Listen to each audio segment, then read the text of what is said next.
So we are live. Hi, this is Dale Peterson, and welcome to the Unsolicited Response Show. We're going to do our June month in review. If you can believe it, it's already June 30th. We're 6 months, halfway through the year. And in this show, we'll hit the top 3 stories of the month and have wins, fails, and predictions. Before I bring on my guest, I just wanted to, while you're all out there getting settled and watching, I wanted to let you know that the call for presentations is open. For S4, we're getting a lot of great ones in, but we still have a lot of openings. So for stage 1, the main stage, for stage 2, technical deep dives, if you go to s4xevents.com and you'll see on the front page, you'll see CFP, you'll see a CFP tab. There's a video explaining how to get your talk accepted, how to get on the big stage. So I'd encourage you to send anything in that you have. And we're very loose on this. You send us a couple paragraphs. If anyone has done this, you usually get some response from me saying, hey, what about this? What about that? We go back and forth and we see if it's a fit or not. The second thing is I don't want to spend too much time on it, but for the vendors out there, the basic sponsor applications open up tomorrow. So we'll be accepting those through July. And with those announcements out of the way, Liz, let's bring Marc on. My guest this episode is Marc Ayala. He is with 1898 and Company, and he's the director of ICS cybersecurity there. So, Marc, welcome to the live show here. Hey, Dale, thanks for having me. This is, been looking forward to doing some type of discussion with you. And so this is a great platform. So thanks for the invite. Yeah, I think this is probably our first longer discussion ever, and we're doing it live on air. So after all these years. Maybe we'll find we're in violent disagreement about everything, which might be fun. But absolutely. So let's get into this, and please, if you have any questions or comments, we can see them live here. Liz will be putting some of those up, but if you chime in and you disagree with us, or even just let us know you're out there, that's always helpful. But we're going to start out with the first story of the week, which is on the water sector. Now, there's been a lot of activity in water in 2021. We've had these attacks in Israel, Oldsmar. Recently, there was some vague information about an attack on a San Francisco Bay Area water utilities. Mainly, these seem to be smaller water utilities that aren't very well protected, but we're getting a lot of buzz from these attacks. In response to that, or maybe they were planning to do it all the time, but the Water Sector Coordinating Council published a 21-page document entitled Water and Wastewater Systems, Cybersecurity 2021 State of the Industry.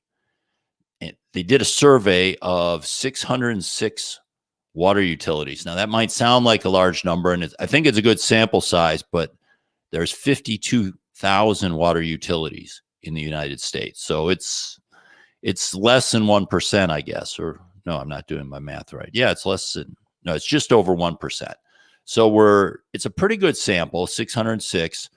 40% of the respondents were water engineers or directors of operations. The size of the utility varied all the way from less than 500 individuals served to over 250,000 individuals served.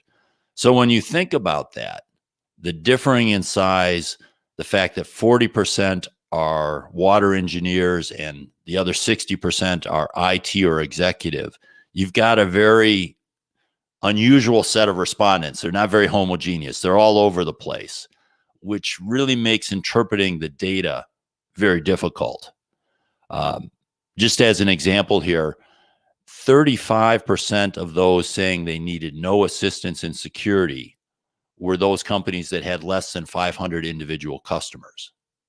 Now, if you have less than 500 individual customers in your water system, my guess is there's not a tremendous amount of automation there. Less than 500 is very tiny. Or those that said they needed supply chain assistance, the greatest percentage of them, actually half of them that said they wanted assistance with supply chain, were utilities with over 250,000 individuals served, the big boys. So they're caring about supply chain. And then there were actually some numbers on full-time employees in OT. And obviously that varied greatly based on the size of the utility. So I think it's a very useful survey. We're going to talk about what we can pull out of there, but I would just caution people when they look at these numbers, they really need to think about, okay, what was the sample size? Maybe I shouldn't pull some of these conclusions because I'm talking about very different things when I'm talking about someone in OT in a 500 individual served water utility versus someone who is a CISO in a 250K water served utility. So very, very different. And Marco, after that filibuster, why don't I bring you into this? Sure. Maybe you can start out by saying or answering, did you find this report valuable? I did. If so, what new information did you pull out of it? Or what do you think it highlighted that was important?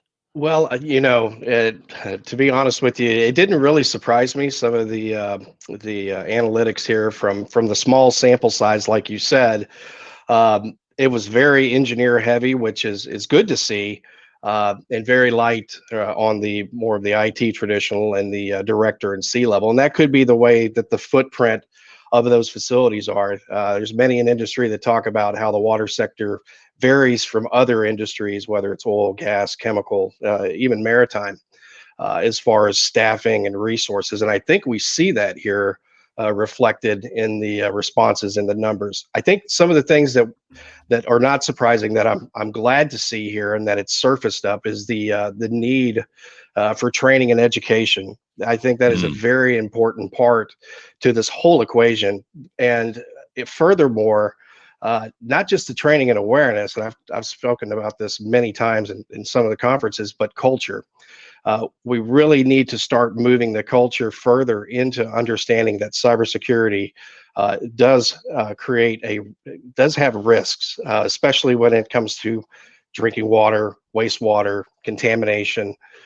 So training and awareness are great, but one of the key efforts that we must do within the sector is change the culture, provide a better culture, and enable those that are getting the training.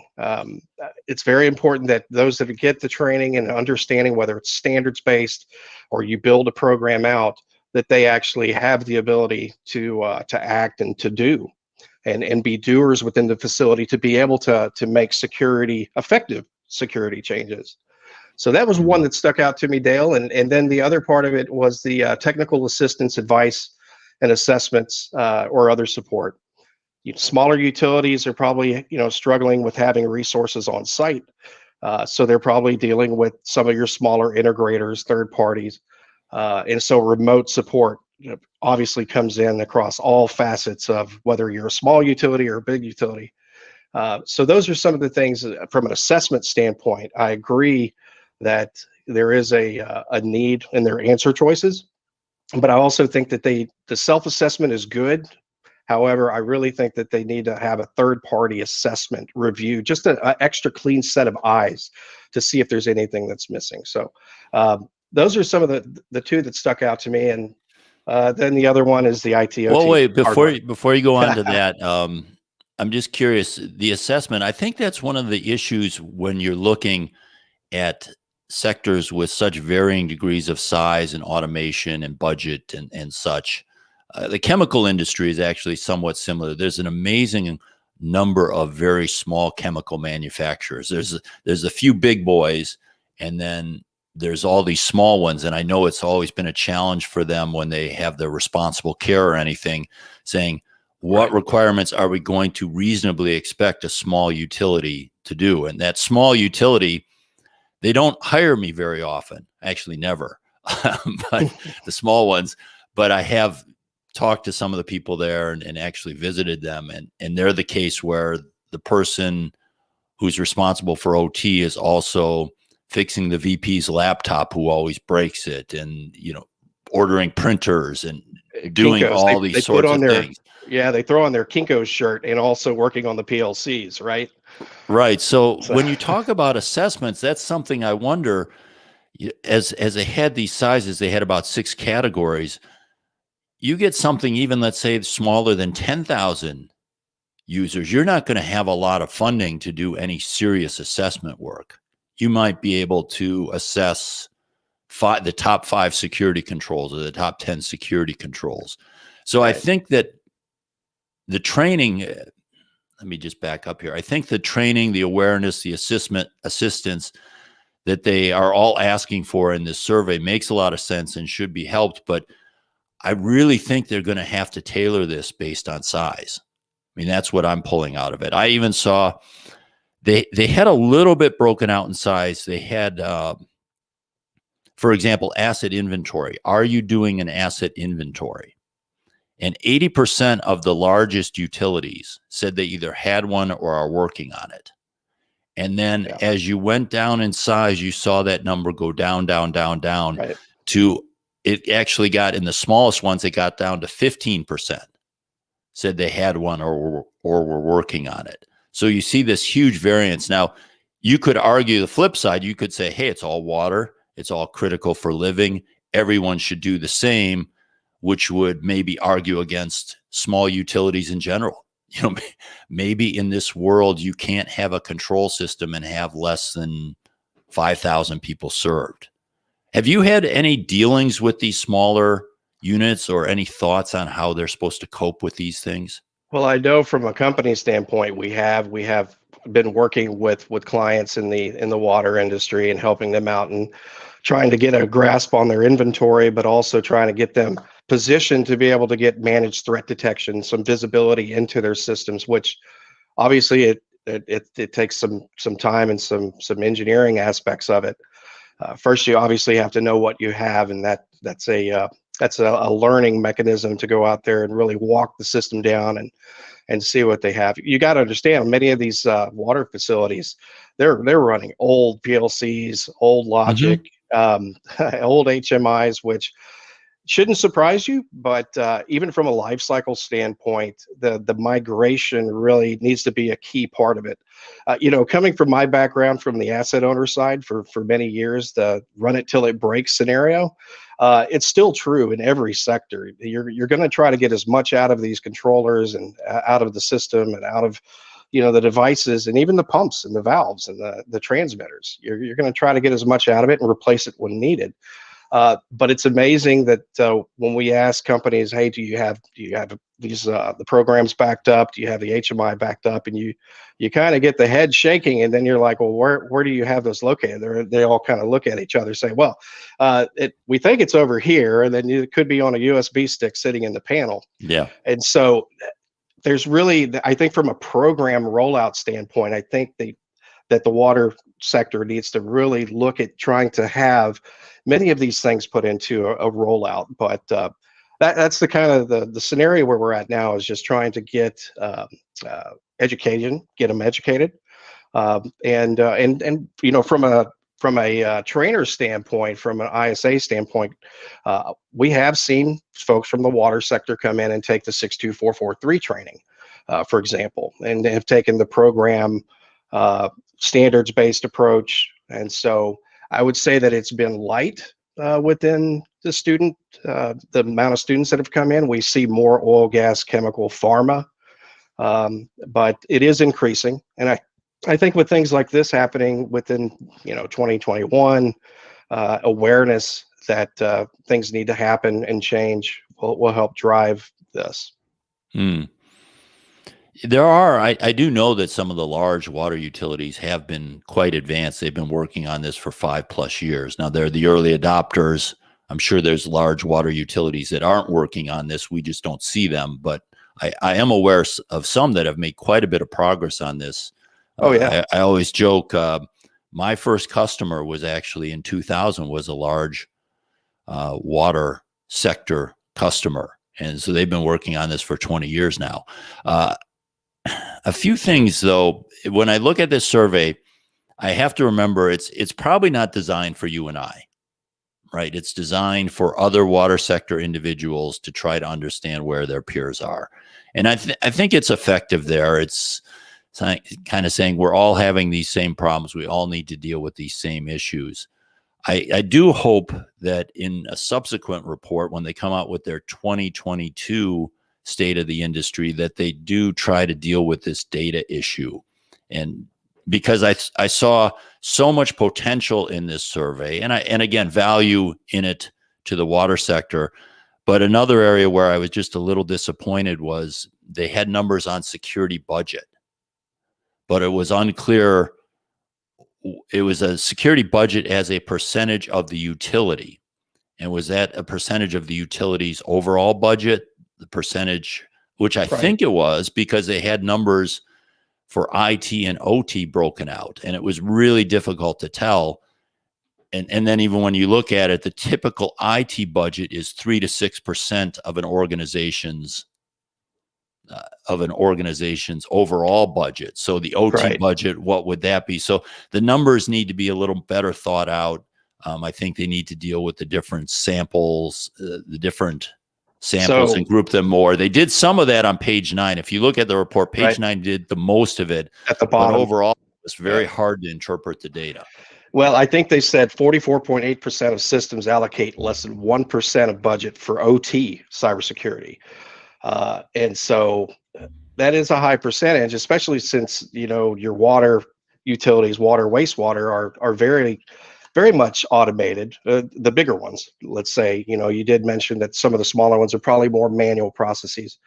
But I think that number needs to come up as far as the percentage of budget, just in the initial terms. Well, but percentage of budget of what? Right. Percentage of budget for the overall utility that is buying gigantic structures and equipment. I mean, I don't think 1% OT, to me, that would be a huge expenditure. 1% of a company's overall budget being spent on OT, that would be massive. Right.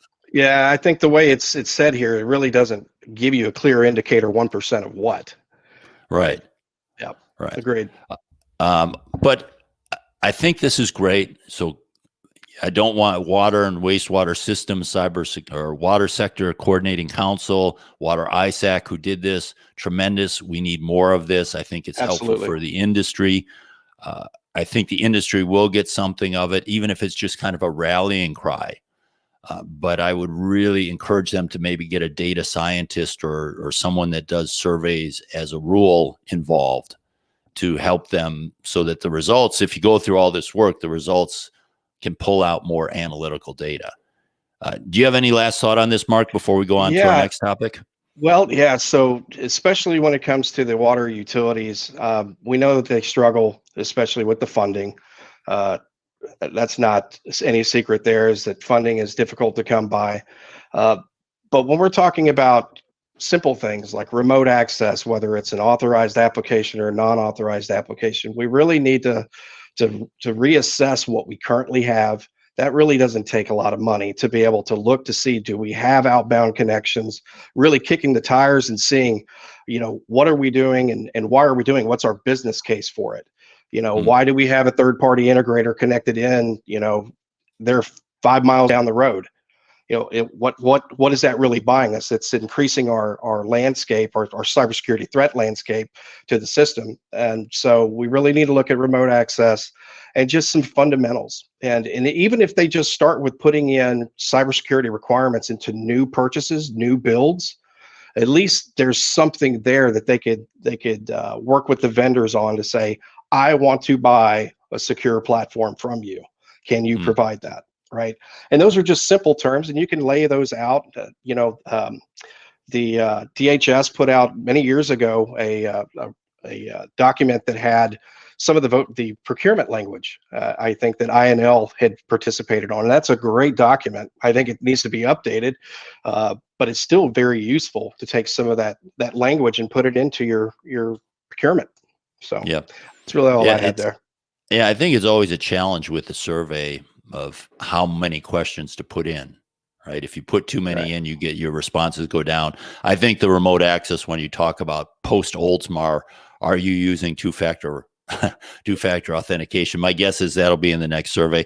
I also would have liked to, if they're talking about another category, I would have liked to see more recovery questions in the survey.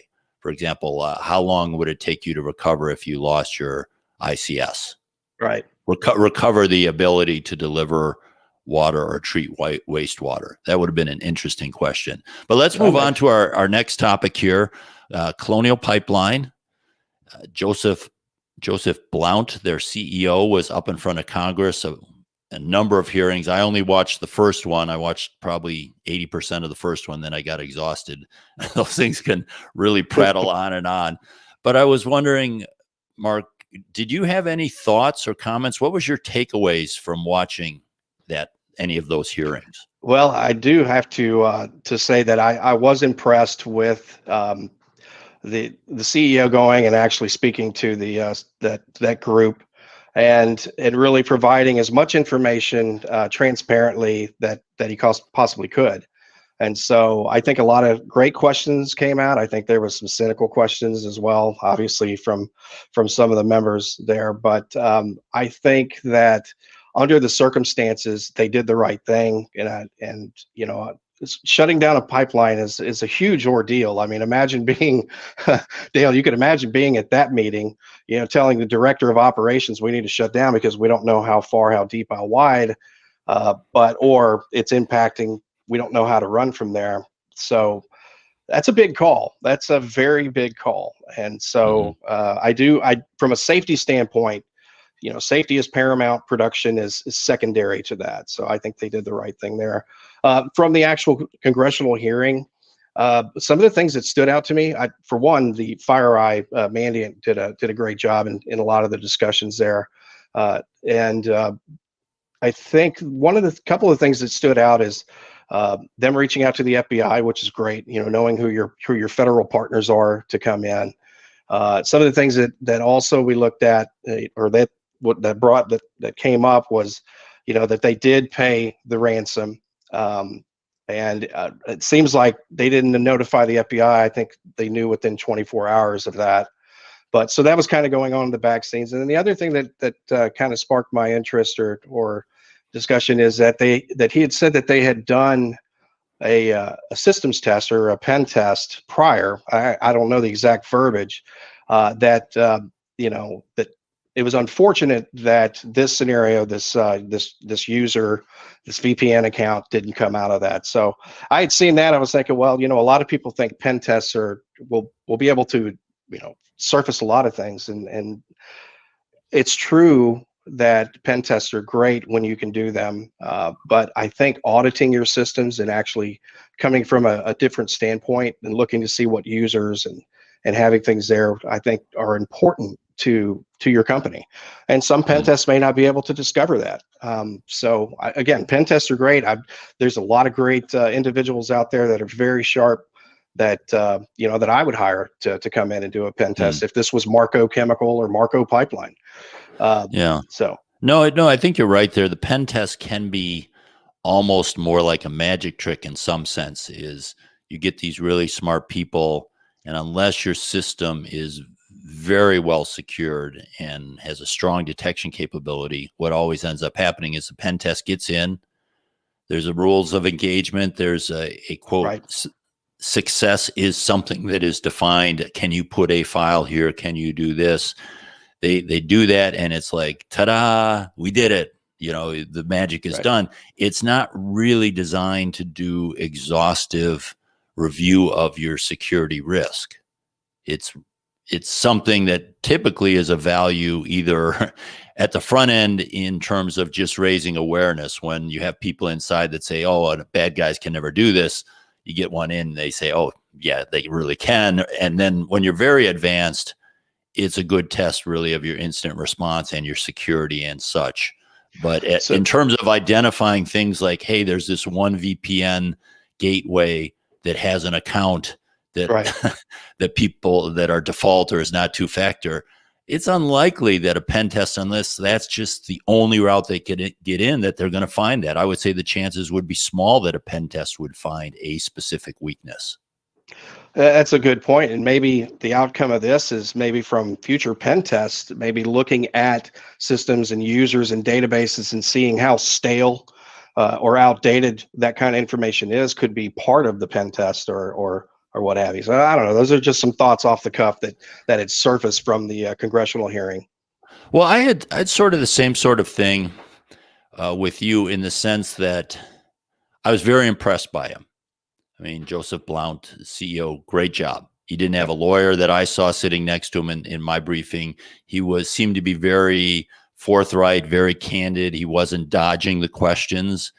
There was very little boilerplate or written responses. It seemed very sincere, whether it was or not. It appeared very sincere, that he was thoughtful and direct to their answers, and that's exceedingly rare. I mean, usually there's a story that the witness comes in on. If he's going to be sort of hostilely treated, they come in with the story, they stick to that story, whatever the question was. And that was not the case here. So I thought it was a helpful, useful process. I thought many of the questions were good there. So I think that was good. I guess from my standpoint, what I think Congress is missing here, and you talk about pen tests, I would hate to say to the president or the people, or Congress, I would hate to say our ability to deliver gasoline to the East Coast of the United States is contingent on preventing an attack on a company's enterprise network. I mean, I don't care how many pen tests, I don't care how much money you spend. I don't think we can rely on that. There's people on that network doing email, going to websites, all sorts of things. There's a lot of changes in there. There's a lot of remote users in that. It's not something that can be secured to a level that anyone would feel comfortable with. So I was really wondering why they weren't digging into this problem of, for example, what would have happened if you couldn't get your ICS running? You got it running in a week. What would have happened if they had actually gotten in there and you couldn't get it running for a month? What would we do? Are there alternate ways to deliver this thing?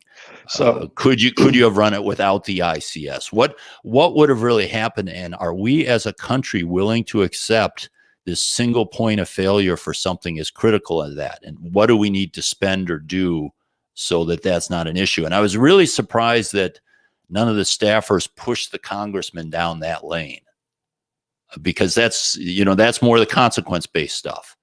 Have you looked at or thought about that at all?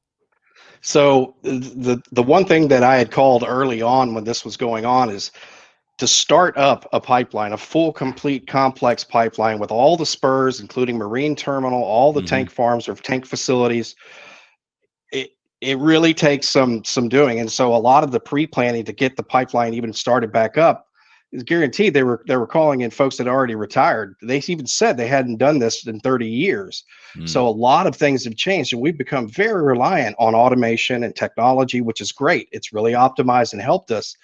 But in situations like this, where we need to kind of cut over and do manual operations, some of the new folks, the resources that we have within these companies, may not have been taught how to go out there and line up the tank and line up the pipeline and get everything from a semi-manual strategy. So I'm not saying that's the case here, but I will say that Colonial did go through days of pre-planning on how to start the puppy back up and do it safely, right? Because I mean, especially from a hydraulic effect, pushing liquids is a lot different than pushing natural gas.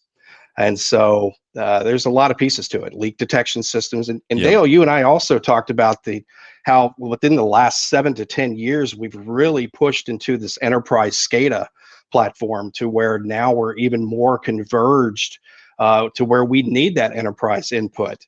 And even the mobile worker is now connected to where they can look at tank levels, look at flow in the pipe and the pressures and the temperatures. And so these are all great, but when it comes down to try to separate with this convergence, where's the demarcation? Where the lines are so blurred that I think that the CEO was kind of hinting towards that, is that we need to prepare to be able to separate at some point and be able to operate. So I think that if I were in the administration and advising them, like say National Security Council or something like that, I would compare this to maybe the financial crisis in 2008 and say, are we in this too big to fail scenario here? Do we have some of these companies that are too big to fail? And what does that mean? As opposed to the road that they seem to be going down is, hey, you need to put these security controls in place. This is Mhm. really, we need to stop this from ever happening again. And I just don't think you can really feel confident that you can stop it, especially to the level of what this attack supposedly did.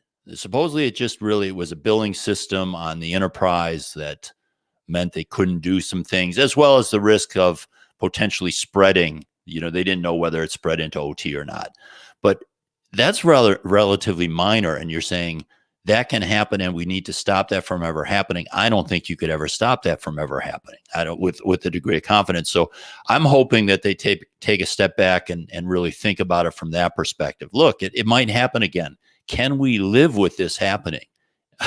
If not, Right. then we need to start treating these things like nuclear facilities, right? We can't live with a nuclear meltdown, right? That's something Right. that we've said is unacceptable, and that is really, really forcing a lot of action.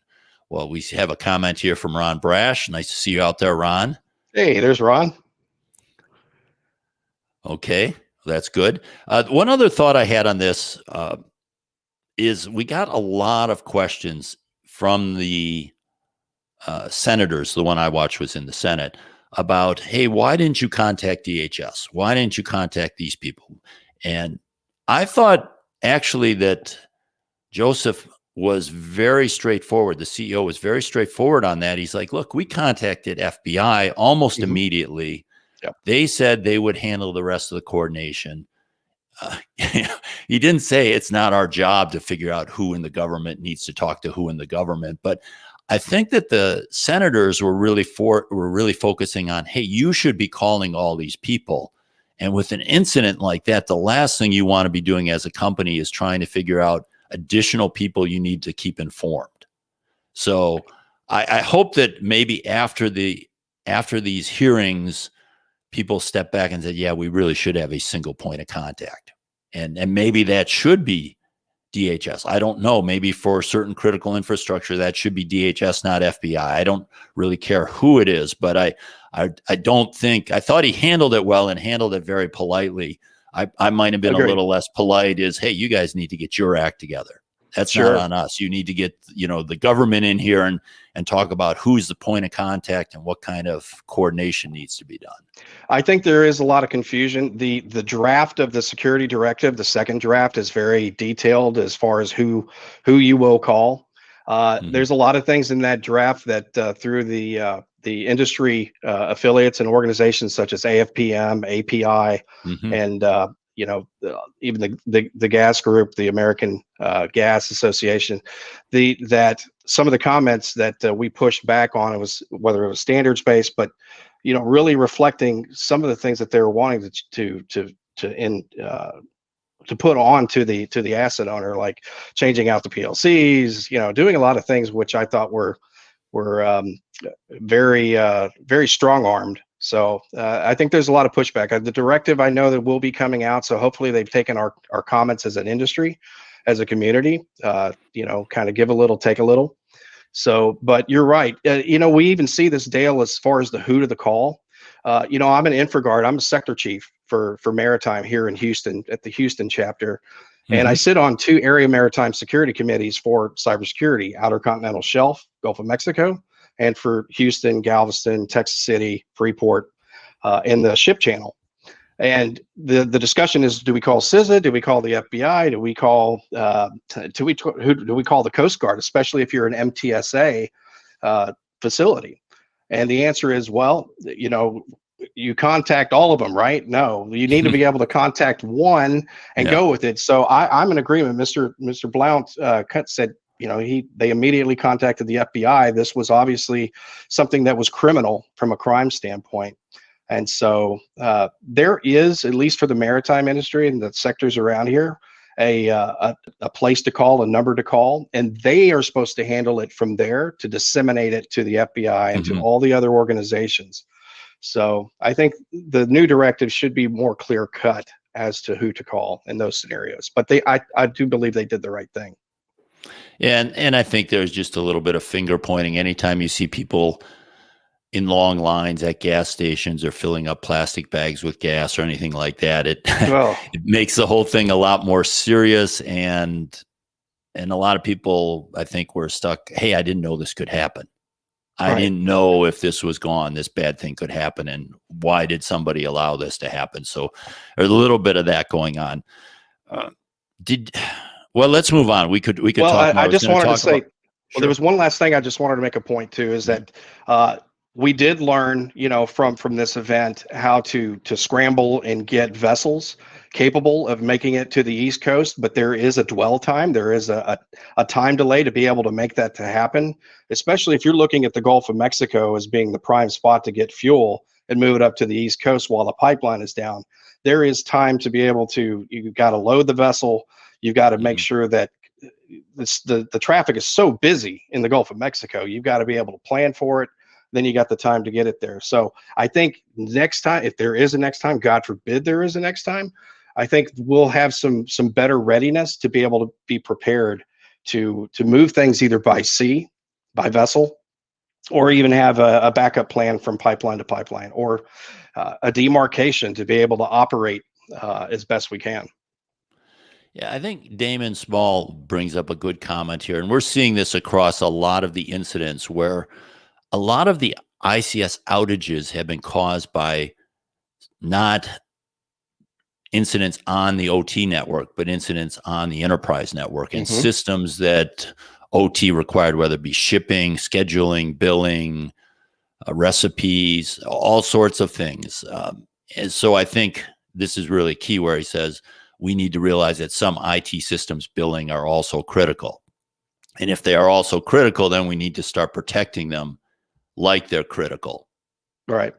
Yeah, I agree. Sorry about that, Liz, producer Liz. I shouldn't touch the screen. Okay. So that's good. Well, let's move on to our last issue here. And I know this isn't maybe an area you track as closely as I do, Mark, but the Claroty raised $140 million this month, which is really something. Congratulations to them. I actually have had some articles on that, and I might have Claroty on a show next month.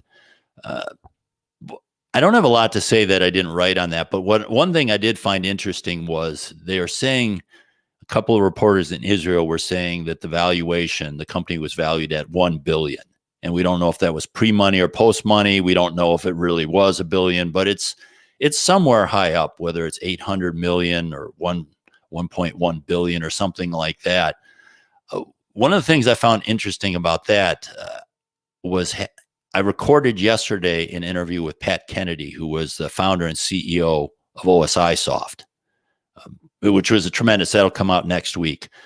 But OSIsoft sold to Aviva for $5 billion.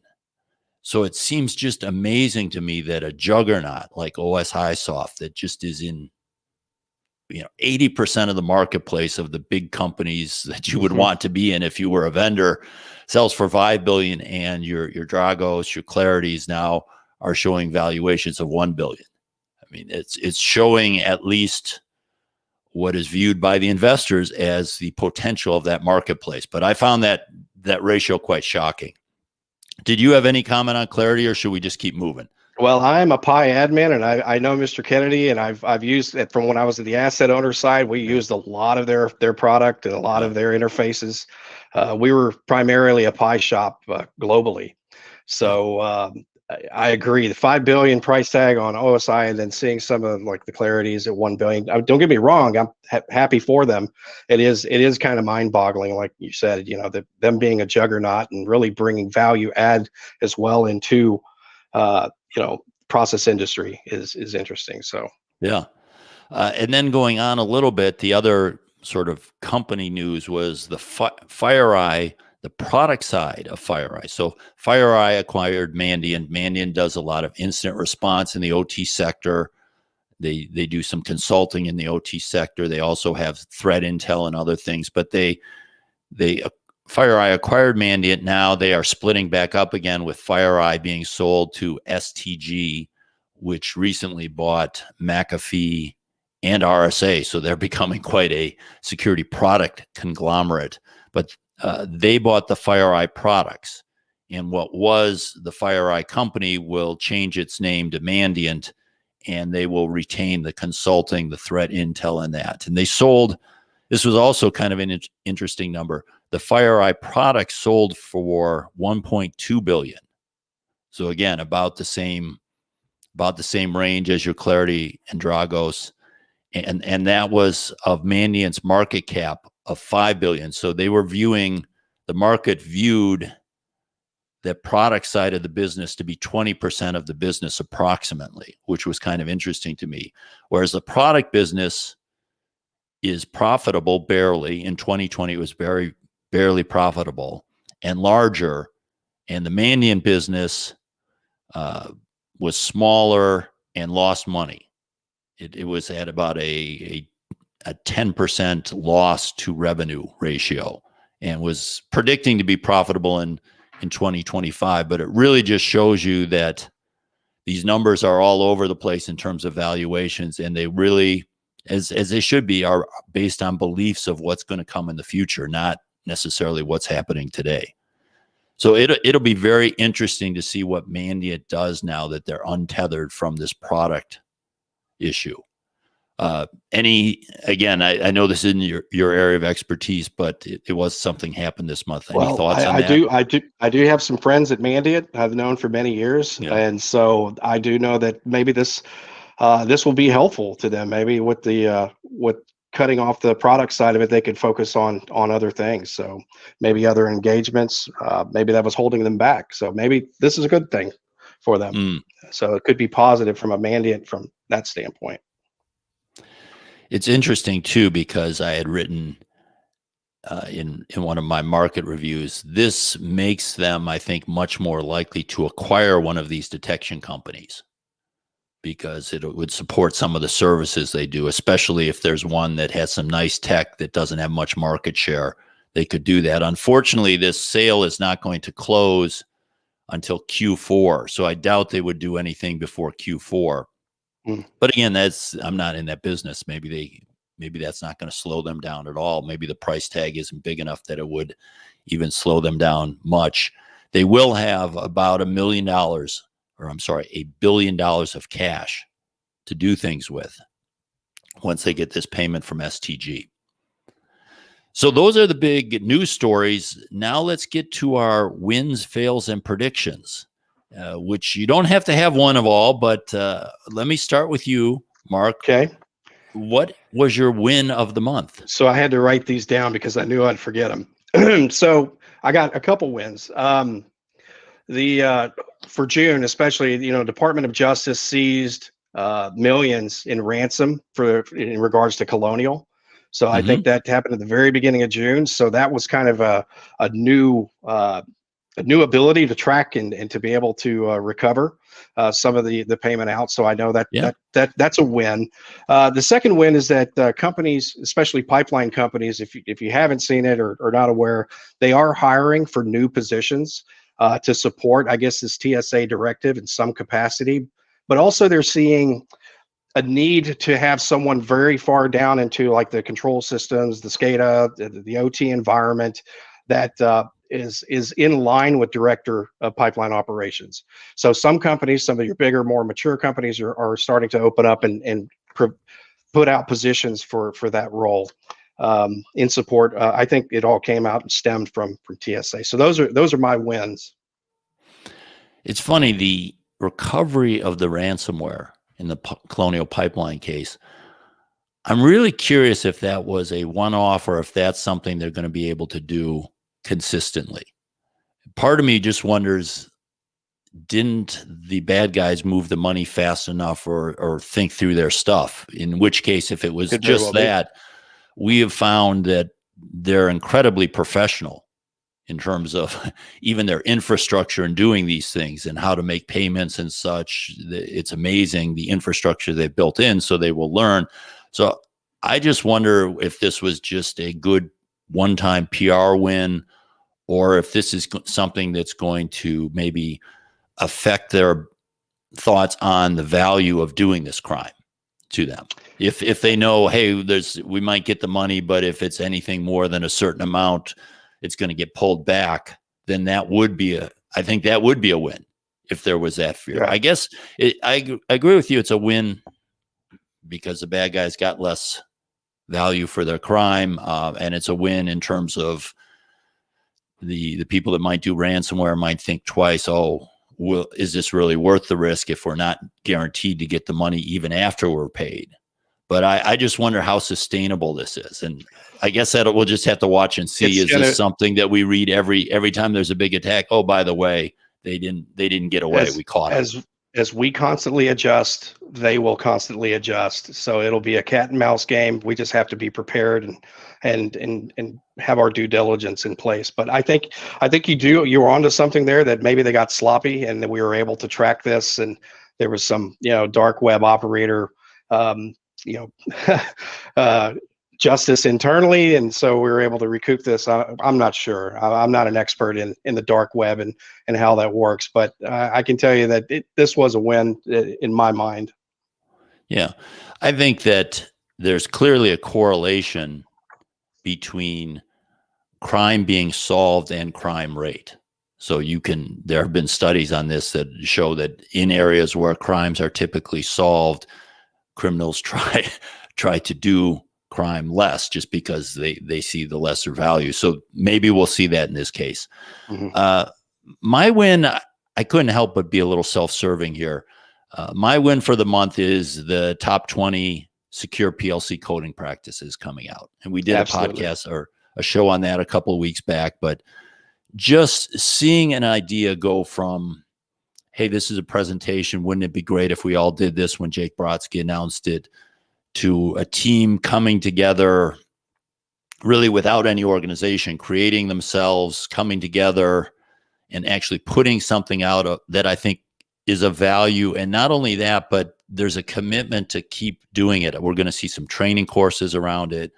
We're going to see it grow. We're going to see presentations around it. So it doesn't have the issue that some of the digital bond projects do, where we just kind of plop them out there and there's no one to keep them going. In this case, I know the team is committed to keeping it going. So I just want to congratulate them one more time for that win.